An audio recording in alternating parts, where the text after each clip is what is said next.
오늘은요, 다윗이 솔로몬에게 마지막으로 남기는 그런 이야기들로 시작이 되어집니다. 2장, 열왕기상 2장부터 보시면 2장 2절부터요, 끝자락서부터 보시면 너는 힘써 대장부가 되고 내 하나님 여호와의 명령을 지켜 그 길로 행하여 그 법률과 계명과 율례와 증거를 모세의 율법에 기록된 대로 지키라. 그리하면 네가 무엇을 하든지 어디로 가든지 형통할지라. 자, 이것이 다윗이 솔로몬에게 마지막 목숨이 붙어있는 그 마지막 순간에 유언과 같이 남긴 이야기입니다. 그 이야기의 시작이 첫 번째가 간단히 줄이면 뭡니까? 하나님의 말씀, 하나님의 명령을 잘 지키거라. 그리하면 내가 무엇을 하든지 어디로 가든지 형통할지라. 여러분, 우리 후손들에게 어떤 신앙의 유산을 남겨주겠습니까? 지혜롭게 남기셔야 됩니다.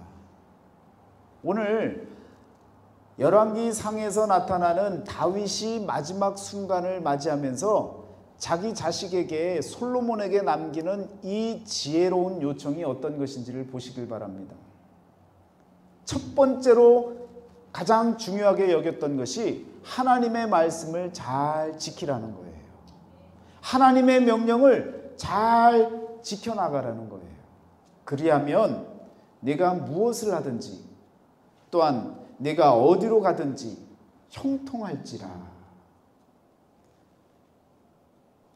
다윗은요, 이 형통한 삶을 경험해 봤습니다. 알기 때문에 전해주는 체험적인 고백이고 또한 유언의 말씀이 되어지는 겁니다. 죽으면서요, 남의 얘기할 사람이 있습니까? 마지막 아주 귀한 말을 남겨야 되는데 너 잘 믿으면, 하나님 잘 믿으면 형통할 거래. 목사님이 그러셨어. 그렇게 이야기를 하면 자식이 그 이야기를 받아들일 때 어떤 느낌으로 받을 수 있겠냐고요.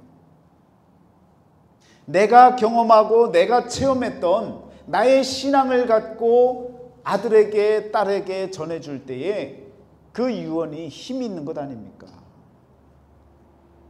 다윗은요, 자신이 경험을 해봤습니다. 사무엘하 8장 14절을 지난주에 보셨잖아요. 다윗이 어디로 가든지 여호와께서 이기게 하셨더라. 형통하게 하셨더라. 그 경험을 해봤기 때문에 하나님의 말씀을 잘 믿고 따르고 모세의 율법에 적혀진, 기록되어진 그대로 지켜서 살면 하나님께서 우리의 삶을 형통하게 만들어 주신단다 라고 하는 이 삶의 고백을 아들에게 남겨주고 있는 것입니다. 하나님의 사람들의 공통점이라고 하면요, 자기가 경험했던 하나님, 자신이 체험했던 그 하나님을 증거하고 또한 자신이 세상을 떠날 때에도 자녀들에게 하나님의 말씀을 근거로 남기는 그러한 유언의 말들을 남기는 것이 바로 하나님의 사람들의 공통점입니다. 자, 두 번째는 어떤 이야기를 하느냐? 4절을 보시길 바랍니다. 여호와께서 내 일에 대하여 말씀하시기를 만일 내 자손들이 그들의 길을 삼가 마음을 다하고 성품을 다하여 진실이 내 앞에 행하면 이스라엘 왕위에 오를 사람이 내게 끊어지지 아니하리라 하신 말씀을 확실히 이루게 하시리라. 여러분, 두 번째 이야기는 뭐예요? 마음과 성품을 다하여서 진실되게 행하라는 거예요. 하나님 앞에 조금도 부족함이 없이, 다함이 없이 최선을 다해서 진실된 마음으로 하나님께 나아가라는 거예요. 그리하면 왕위에 오른 사람이 끊어지지 않을 것이다라는 것이 다윗이 경험했고 다윗이 남겨주고 싶은, 솔로몬에게 남겨주고 싶은 마지막 유언의 이야기라는 것입니다. 자, 그러면 또 그 다음에 어떤 이야기가 나오는지 보시길 바랍니다. 자, 4절을 보셨는데요. 그 이후에 5절부터 보면요, 요압에 대해서 또 7절에 보면 마땅히 길르앗 바르실레의 아들들에게 은총을 베풀어 그들이 내 상에서 먹는 자 중에 참여하게 하라. 내가 내 형 압살롬의 낯을 피하여 도망할 때에 그들이 내게 나왔느니라. 자, 이렇게 바르실레라고 하는 사람에 대해서 잘 후대하라는 말을 남기죠. 요압에 대해서는 어떻게 얘기하고 있어요? 너 그 사람 처리하지 않으면 너가 죽는다 라고 하는 그런 이야기를 하고요. 또 세 번째는요, 8절에 바울임 베냐민 사람 게라의 아들 시므이. 이 시므이는 사울 왕의 친족이었던 사람이었습니다. 그래서 이 권력가, 이 사람도 주시하고 잘 지켜보라는 거예요. 다윗이 마지막 유언을 남기면서 했던 세 가지의 이야기가 무엇이었냐면, 첫 번째는 하나님의 말씀을 잘 지켜라. 그리고 두 번째는 마음과 성품을 다해서 진실되게 행하라. 그리고 세 번째는요, 세 사람을 언급하면서 처단해야 할 사람, 고맙게 대우해야 할 사람, 그리고 또 주시하고 잘 지켜볼 사람, 이 세 사람에 대해서 이야기를 해줍니다. 세 사람에 대한 이야기는 뭐예요? 솔로몬이 살 길을 알려주는 겁니다. 자, 그런데 이 고마운 사람 바르실레라고 하는 사람을 한번 보세요. 사무엘하 17장 27절을 한번 보시겠습니다. 다윗이 마하나임에 이르렀을 때에 암몬 족속에게 속한 라빠 사람 나하스의 아들 소비와 로데발 사람 암미엘의 아들 마길과 로글림 길르앗 사람 바르실레가 침상과 대야와 질그릇과 밀과 보리와 밀가루와 볶은 곡식과 콩과 팥과 볶은 녹두와 꿀과 버터와 양과 치즈를 가져다가 다윗과 그와 함께한 백성에게 먹게 하였으니 이는 그들을 생각에 백성이 들에서 시장하고 곤하고 목마르겠다 함이더라. 자, 다윗이 압살롬 아들의 그 반역에 피신해서 지금 광야로 나가 있는데, 그 광야에 누가 찾아온 거예요? 바르실레가 찾아온 거예요. 찾아와서 불쌍히 여기고 다윗과 함께한 그 백성들에게 먹을 것과 또 지낼 수 있는 그 길을 열어준 것입니다. 이렇게 열어주고는요, 다윗이 돌아올 때가 되어집니다. 자, 19장 35절로 가보세요. 그러면 19장 35절에 다윗이 우여곡절 끝에 결국은 요압이 압살롬을 죽이게 되어지고, 그리고 다시 예루살렘으로 돌아옵니다. 돌아올 때 잘 가라고 선대하는 마음으로 또 바르실레가 나타나서 요단강에서 다윗을 대우해 줍니다. 그랬을 때 여러분, 다윗이 뭐라고 얘기하겠어요? 내가 예우할 테니 나와 함께 예루살렘으로 갑시다. 그랬더니 바르실레가 나이가 몇이었어요? 35절에 보니까 내 나이가 이제 80세라 어떻게 좋고 흉한 것을 분간할 수 있사오며 음식의 맛을 알 수 있사오리까? 이 종이 어떻게 다시 노래하는 남자나 여인의 소리를 알아들을 수 있사오리까? 어찌하여 종이 내 주 왕께 아직도 누를 끼치리이까? 못 가겠다는 거예요. 가야 할 이유가 없다는 거예요. 그러면서 이 바르실레가요, 어떤 요청을 하느냐면 다윗이 자꾸 데리고 가려고 하는 거예요. 너무너무 고마우니까. 은혜의 부메랑이 또 찾아온 거예요. 그랬더니 이 바르실레가요, 아닙니다. 저는 나이가 80인데 무슨 재미를, 무슨 세상 영화를 보겠다고 당신을 쫓아가서 또 누를 끼치겠습니까? 저는 아닙니다. 괜찮습니다. 정 데리고 가고 싶으면 내 아들들이 있는데 우리 같으면요, 이 아들들 좀 잘 챙겨주셨으면 좋겠습니다 라고 얘기할 것 같은데 그렇게 얘기를 안 하고요, 내 종 김함이라고 하는 사람이 있는데 이 사람을 좀 데려다가 잘 봐주십시오. 그래서 자신에게 충실하게 열심히 잘 해왔던 그 종을 다윗의 그 손에 붙잡혀서 가게끔 만들어줍니다. 여러분, 이렇게 요청을 한 거예요. 지혜롭게 잘 요청을 했습니다. 그랬더니 다윗이 마지막 말을 남길 때에 뭐라고 얘기를 했어요?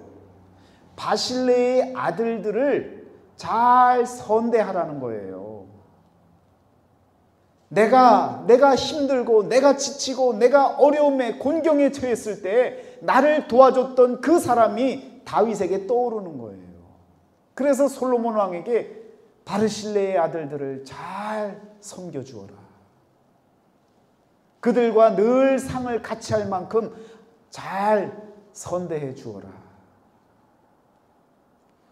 여러분, 지혜롭게 자신의 아들을 요청한 것도 아니고 자기가 또 나이가 들었는데도 불구하고 그냥 뭐 가겠다고 얘기한 것도 아니고 그냥 자신의 종을, 열심히 살았던 그 종을 다윗에게 보내서 출세할 길을 열어주는 그러한 선대하는 마음으로 그 종을 보냈단 말이에요. 지혜로운 요청이 있었더니 풍성한 선물이 찾아온 거예요. 그 종뿐만 아니라 바르실레의 아들들까지도요, 솔로몬의 귀에, 솔로몬의 기억 속에 남는, 그래서 이후에 이야기는 나오지 않지만 그렇게 왕이 아들에게 이야기를 했으면 솔로몬이요, 그 약속을 안 지키겠습니까? 바르실레의 아들들이 얼마나 복된 삶을, 충만한 그런 풍성한 선물의 삶을 살아갔겠습니까? 이것이 오늘 첫 번째 지혜로운 요청을 했던 바르실레의 이야기입니다. 자, 그러면서요, 이 바르실레가 이렇게 요청하고 풍성한 선물을 받게 되어지면서 또한 더불어서 솔로몬이, 이제는요, 솔로몬이 하나님께 요청을 하는, 지혜로운 요청을 하는 것이 오늘 본문의 말씀의 내용입니다.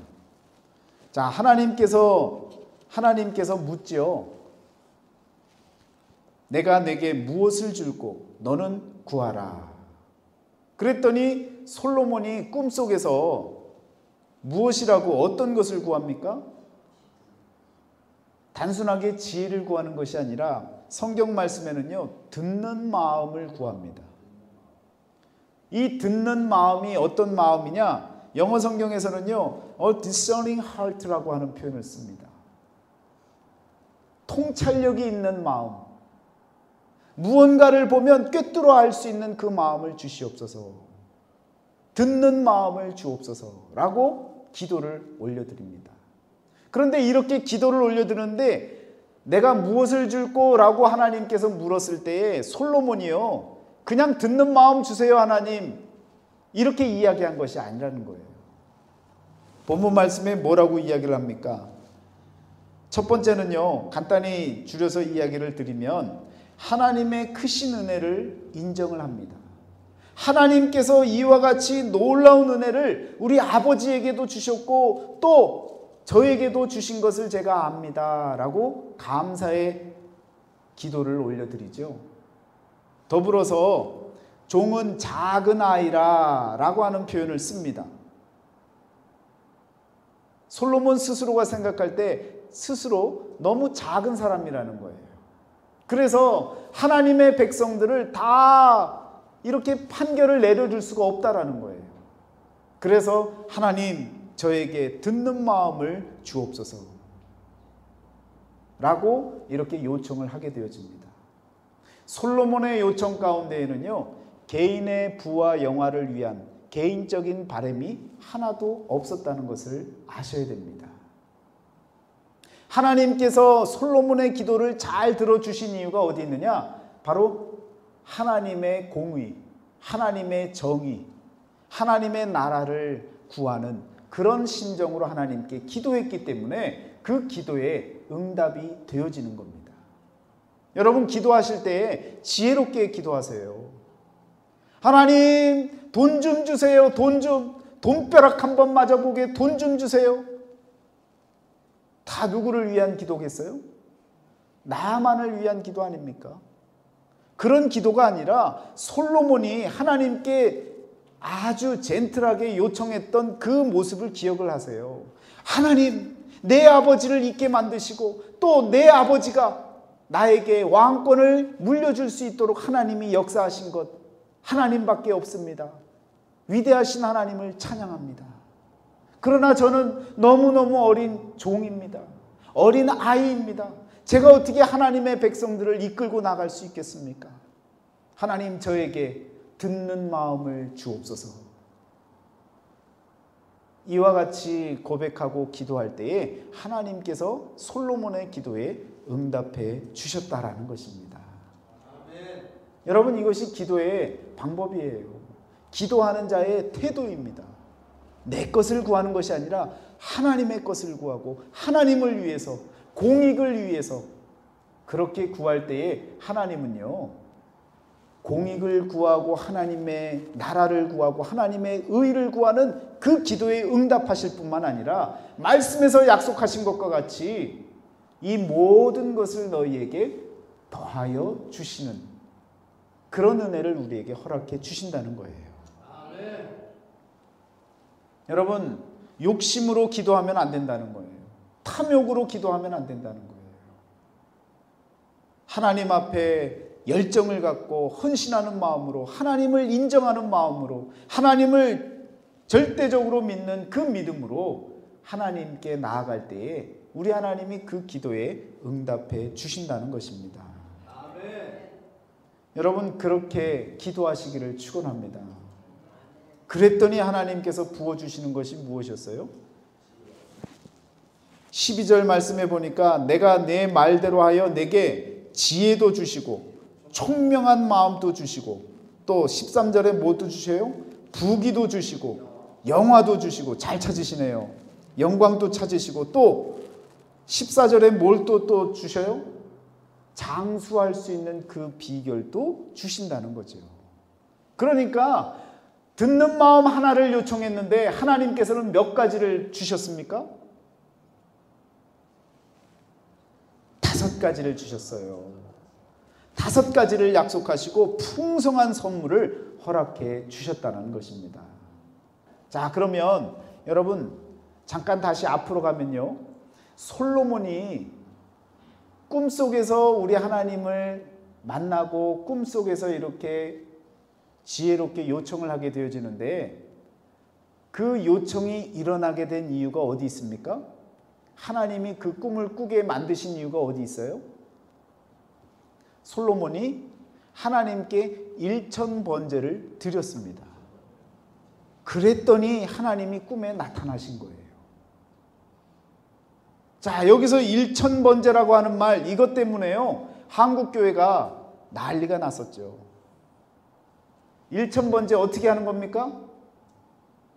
매일매일 하나님께 헌금 작정하고 약정한 걸 1000번, 3년 넘도록 1000일이면요 3년이 넘잖아요.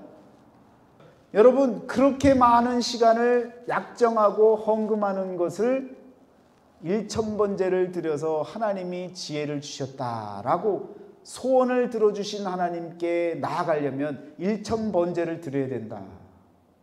그렇게들 이야기를 해서 그냥 1000번제 헌금 봉투까지 만들어 갖고 거기에다가 열심히 헌금하게 만들었단 말이에요. 그런데 성경에서는요, 그 1000번제가 1000번 번제를 드린 것이 아니라 1000번제를 드린 거예요. 1000마리의 양을 잡았으면 1000마리의 양을 번제로 삼아서 드렸다는 얘기예요.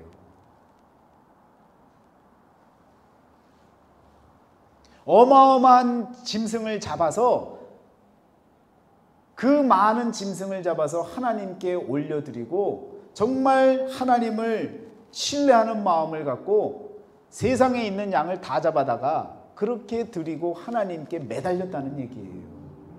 진실된 마음으로 하나님께 나아갔다는 이야기입니다. 이 일천번제라고 하는 말이 잘못 오용이 되어져서요, 헌금하는 도구가 되어졌다는 얘기예요. 그건 엄연히 잘못된 일이었습니다. 오늘 우리가 성경을 잘 아셔야 돼요. 일천번제라고 하는 것은 1000마리를 태워서 하나님께 올려 드렸다라는 겁니다. 여러분이 갖고 있는 영어 성경에도 뭐라고 나와요? NIV에도 이렇게 나옵니다. Solomon offered 1,000 burnt offerings. 1,000 burnt offerings. 1000번을 드린 것이 아니라 1000마리의 양을 잡아서 그걸 제물로 드렸다는 거예요. 목사님, 1000마리를 어떻게 잡아요? 1000마리를 1000일 동안 드렸겠지요. 역대상 29장 21절 말씀에 보면요, 다윗 때에도 얼마만큼 드렸느냐? 수송아지 1000마리, 수양 1000마리, 어린 양 1000마리, 합치면 몇 천 마리예요? 3000마리를 한 번에 제사를 드린 그 경력이 있습니다. 또 다른 곳에서도 열왕기상 8장 63절에도요, 솔로몬이 성전을 잘 건축하고 낙성식을 거행할 때에도 소를 몇 마리를 잡았느냐? 22,000마리. 양은 12만 마리. 이렇게 많은 제물들을 잡아서 하나님께 올려드렸단 말입니다. 그러니까 오늘 본문에 나오는 이 일천번제라고 하는 것은요, 다른 것에 비하면 어느 정도예요? 아주 약소한 거죠. 그런데 솔로몬 입장에서는요, 최선을 다해서 하나님께 나아간 거예요. 진실된 마음으로 나아갔더니 하나님이 그날 밤에 찾아오신 거예요. 꿈을 통해서 나타나시고 솔로몬에게 무엇을 주었으면 좋겠느냐라고 물으셨다라는 것입니다. 이 말씀을 우리가 잘 받아들여야 됩니다. 일천번제라고 하는 것, 어마어마한 양을 잡아서 하나님께 올려드릴 만큼 전심을 다해서 다윗이 유언의 말로 남겼던 것과 같이 마음과 성품을 다하여서 신실하게 진실되게 하나님께 행하라고 했더니 정말 그 마음을 갖고 솔로몬이 하나님께 행한 거예요. 그것이 바로 일천번제입니다. 목사님, 그러면 1000번을 정말 드렸는데 하나님이 주시는 것이 있는 사람은 어떻게 되는 겁니까? 물론 여러분, 그 역사도 역사입니다. 그런데 내 욕심을 따라서 내 탐욕에 의해서 무언가를 성취하고자 1000번을 드려보세요. 하나님이 들어주시나? 그게 아니라 하나님의 나라와 하나님의 의를 구하는 심정으로, 나를 부정하는 마음으로, 하나님만 드러내는 심정으로 내가 1000번을 하나님 앞에 나아가겠습니다 라는 심정으로 나아가면요, 그 결과는 분명히 좋을 겁니다. 그건 신앙이고 믿음이에요. 그런데 하나님께서 1000번 동안 계속 예물을 드리면 그 100배, 1000배 되는 것을 여러분에게 주십니다. 이렇게 선포한다면 이건요, 잘못된 거예요. 여러분, 하나님께서는요, 우리에게 어떤 것을 요구하고 계시는 하나님이 아니에요. 우리의 중심을 바라보고 계시는 분입니다. 마음과 성품을 다하여서 진실되게 행하는 자에게 하나님께서 이와 같이 꿈에서라도 우리에게 나타나시고 우리에게 허락하실 것을 허락해 주신다는 말씀입니다. 여러분과 저에게는요, 이런 기회가 있는 거예요. 마음을 다하시길 바랍니다. 여러분의 성품을 다하시길 바라요. 그리고 신실하게 하나님께 나아가시면 하나님께서요, 이와 같은 솔로몬에게 주셨던 이와 같은 역사를 우리에게도 허락해 주시는 줄 믿습니다. 아멘.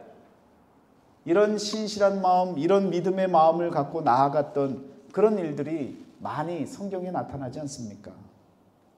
오늘 우리들은요, 이 솔로몬을 통해서 하나님께서 한 가지를 요청했는데 5가지를 주시는 하나님, 그 하나님께 나도 그럼 하나를 요청해서 5가지는 받아봐야겠다, 이런 여러분 욕심을 갖고 덤벼보세요. 그러면 하나를 드리고 오히려 5개를 더 뺏길 겁니다. 정신 차리라고. 우리의 마음을 다하고 우리의 성품을 다해서 하나님의 말씀을 지켜나갈 때는요, 아까운 게 없는 거예요. 그런 심정으로 나아가는 자에게 하나님은요, 물질도 사람도 환경도 모든 것을 만들어주시는 하나님인 줄 믿습니다. 솔로몬이 꿈에서 깼습니다. 꿈에서 깨서 어떻게 이야기를 합니까? 15절 마지막 절에 솔로몬이 깨어보니 꿈이더라. 이에 에이 꿈이었네, 이렇게 이야기합니까? 아니죠. 어떻게 해요? 예루살렘에 이르러 여호와의 언약궤 앞에 서서 번제와 감사의 제물을 드리고 모든 신하들을 위하여 잔치하였더라. 여러분, 이런 믿음이 있어야 되는 거예요. 꿈속에서 하나님이 나를 만나 주셨는데 꿈속에서 나에게 5가지 선물을 주셨어요. 좋은 꿈 꿨나 보다, 참 좋네, 그리고 그냥 끝난 것이 아니라 그 즉시로 예루살렘으로 달려간 거예요. 하나님의 법궤 앞에 나아가서 그곳에서 언약궤 앞에 서서 번제를 다시 드리고 감사의 제물을 드리고 그리고 모든 사람들을 불러다가 잔치를 배설했다라는 것입니다. 여러분, 이것이 바로 믿음이에요. 믿음은 바라는 것들의 실상이요, 보이지 않는 것들의 증거가 되어지는 것입니다. 내가 바라고 내가 꿈꾸었던 것, 내가 희망하는 것, 하나님이 주신다고 하신 것, 그것을 믿음으로 믿고 나아가니까요, 하나님께서 솔로몬에게 5가지의 선물을 다 주시는 거예요. 그런 믿음을 가지시기를 바랍니다. 사무엘을 있게 만들었던 한나도 그랬잖아요. 엘리 제사장이 영적인 이 민감성이 떨어지고 영성이 떨어지는 그런 제사장이 되어졌는데, 그럼에도 불구하고 한나에게 축복의 말을 건네줬더니, 미안한 마음으로 건네줬는데 그 말도 버리지 않고 그 말을 어떻게 해요? 받는 거예요. 믿음으로 받는 거예요. 그리고는 하나님께서 내게 응답을 주셨다라고 믿고 그 믿음을 갖고 집으로 가서는 더 이상 근심하지 않고 수심하지 않냐고 또 먹을 것을 먹고 기뻐하며 살았더니 정말 아들을 주시는 역사가 일어난 것입니다. 아멘. 여러분, 그런 믿음이 우리에게 필요한 겁니다. 지나가다가요, 어떤 어린아이가 아줌마 하나님이 많이 복 주실 거예요, 그러면 그럴 때도 아멘 하시는 거예요. 아멘 하고 그 축복의 말을 여러분이 받으시면 되는 거예요. 믿으시면 되는 거예요. 그러면요, 그 믿음대로 축복이 일어나는 줄 믿습니다. 오늘 우리들에게요, 이와 같은 믿음이 필요한 것입니다. 저는요, 한 가정의 가장으로서 그런 꿈을 꿉니다. 오늘 본문 말씀에 솔로몬이 꿈을 꾸는데요, 하나님께서 그의 아버지 다윗을 무엇이라고 인정합니까? 너의 아버지가 내 명을 따르고 내 말을 따라서 내 길을 따라서 갔던 것처럼 너도 그 길로 나아가면 형통할 것이다 라고 하는 이 말씀을 솔로몬에게 주셨단 말이에요. 한 가정의 가장으로서 우리 자녀들의 꿈속에 하나님이 나타나셔서 네 아버지가 걸었던 그 길로 너도 걸어간다면 너의 인생에 형통함이 있을 것이다 라고 하는 그 꿈을 제발 꿨으면 좋겠어요. 그러려면 다윗과 같이 마지막까지 하나님께 마음과 성품을 다해서 신실하게 하나님께 나아가는 그런 아버지의 모습이 있어야 하나님께서 그 아버지를 인정하고 아들에게도 그와 같은 고백을 해줄 것 아닙니까? 여러분, 하나님께 그런 고백을 받으시기를 바랍니다. 하나님이 인정하시는 믿음의 사람들이 다 되어지시기를 축원합니다.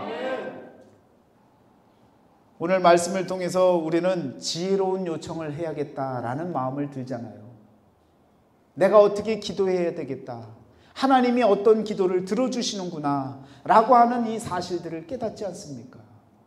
이제는 우리의 기도의 방향이 바뀌어져야 됩니다.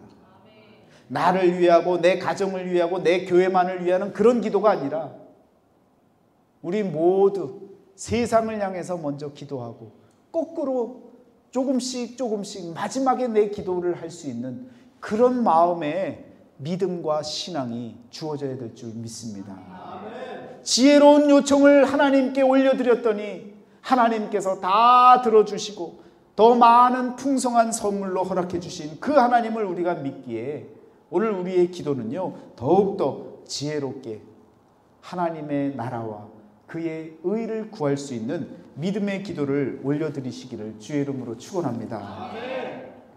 자, 말씀을 마칩니다. 여러분, 지혜로운 요청으로 풍성한 선물을 받았는데 다윗과 바르실레와 솔로몬의 공통점이 있는데요, 결론적으로 이 말씀을 드리고 마치겠습니다. 그들의 공통점은요, 자기를 잘 파악했다는 거예요. 다윗도 그랬고요, 바르실레도 그랬고요, 솔로몬도 그랬고요. 하나님, 내가 누구이기에 이렇게 고백했던 이 다윗, 하나님, 저는 작은 아이입니다 라고 했던 솔로몬, 내 나이가 80인데 어떤 세상 영화를 누리고자 그곳을 가겠습니까? 라고 자기를 알았던 바르실레, 그들은요, 자기 자신을 잘 알고 있었던 사람들이었습니다. 자기의 형편을 잘 아는 사람이었어요. 자기 이해가 분명했던 사람들이었습니다.